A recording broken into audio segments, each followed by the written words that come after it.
Hey, it's Drodio. I'm going to talk a little bit about always on internet for van life. I've got a 170 extended van, and I've been trying to basically get 12 volt Starlink working reliably on the van for almost a year, and it has not gone super well. I am hopeful about a new approach using the Gen 3 dish, and I'm going to talk through a little bit of the conversation I've been having with Tim at Trio. Let me first talk about what I tried before, which was to use the StarMount system. So this is a system where you cut the Gen 2 dish, which I did, and you then install it in this mounting system built by StarMount. This has not worked well, and right now there's a fuse blowing when I try to plug it in. The StarMount folks, so there's a new guy there named Anthony. Brandon is the original guy. Anthony is now manning the phones, which is great because I think it might have just been Brandon for a while and he would seem pretty overwhelmed.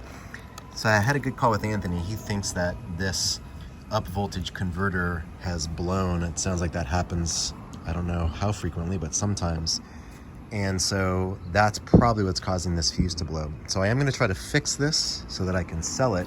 But right now, this Gen 2 dish is not working. I've also found some cracks in the Gen 2 dish. You can see there's these like small hairline cracks, which I don't love. It doesn't look like they're going past the seal, but Anthony thought that I had probably torqued the bolts too tight. I did ask him if there's like a torque spec. He said there isn't. So I guess just if you do this, don't torque them too tight. And it's kind of unclear what too tight means, but you can see here that there's another, try to get it in focus, another hairline crack. Can't quite get it in focus there, but hopefully you can see what I'm referring to. A lot of them have those hairline cracks. There's one. So yeah, not awesome, sadly. I am getting a new top for this, and I'll try not to over torque them. So another problem that I had with this Gen 2 setup was that I wasn't getting enough amps up on the roof, and it's probably because my lines were not thick enough, although I was using 12 gauge wire. So let me show you what I'm going to do with this Gen 3 dish, which is a little bit different. First of all, I'm going to move from using the StarMount system to a system called Trio. I've been talking to a guy named Tim there, one of the founders, who seems amazing. So thank you, Tim, for the support. Tim, this video is also for you because I want to confirm with you what I'm planning on doing and make sure that you think it'll be a good approach. So first, let me go over to the van.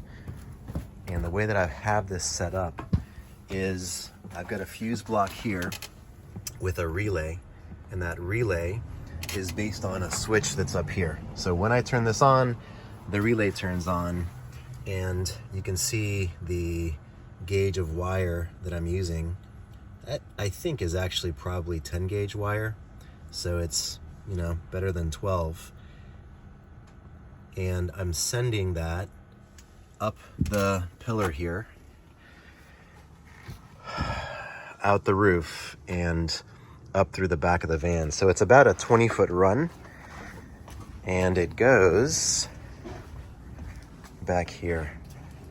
So I've got the Gen 2 StarMount here. I do love this quick release, so I'm going to try to fabricate a quick release for the Gen 3 dish, but my plan is to put the Gen 3 dish here, and I've got the connector coming out right here. And so my plan is to use, I think it's the same connector that you use, so my plan would be to use this same connector. And what I believe to be true is with the Gen 3 dish and the Trio system, I'm going to be using a voltage converter that I buy from you, which will be making that something more like 48 or 56 volts versus 12.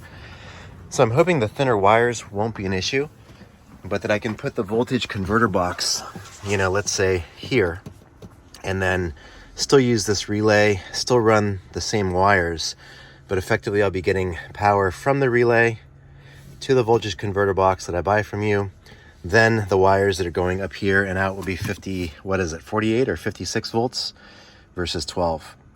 So let me know how that sounds. And then I also am going to buy a cigarette lighter cord. And for the cigarette lighter, I've got this energy system back here, and these are 20 amp. You can see here, get this in focus. These are 20 amp cigarette lighter ports. So I know, Tim, you said it had to be at least 15 amps. So whenever I want to run the dish, you know, not on the roof, I can plug it into the cigarette lighter there. I guess what, there'll be another temporary like mobile voltage converter box. So it goes cigarette lighter, voltage converter box, and then the line for the TrioMount. And to just show you what I think is true in terms of what I need to buy, I'm gonna go over to my computer real fast. So what I've got planned here is this Gen 3 all-in-one 12-volt conversion attachment. So it looks like I don't have to cut the Gen 3 dish, which is awesome. And I think this has a router in it, so I won't need to use the Starlink router. And then I'll also get a Trio speed mount.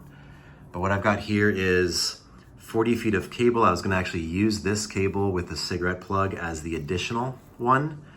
And then I'm buying a power supply to put by the base of the seat with bare wire leads. So I think that's what I need. Let me know, Tim, if that's not right. Really looking forward to hopefully getting this thing working reliably and pretty much always on, you know, with that switch above the driver's seat, but to be running this a lot of the time. Okay, all right, hope this is helpful for anybody else that's trying to figure it out. Ciao.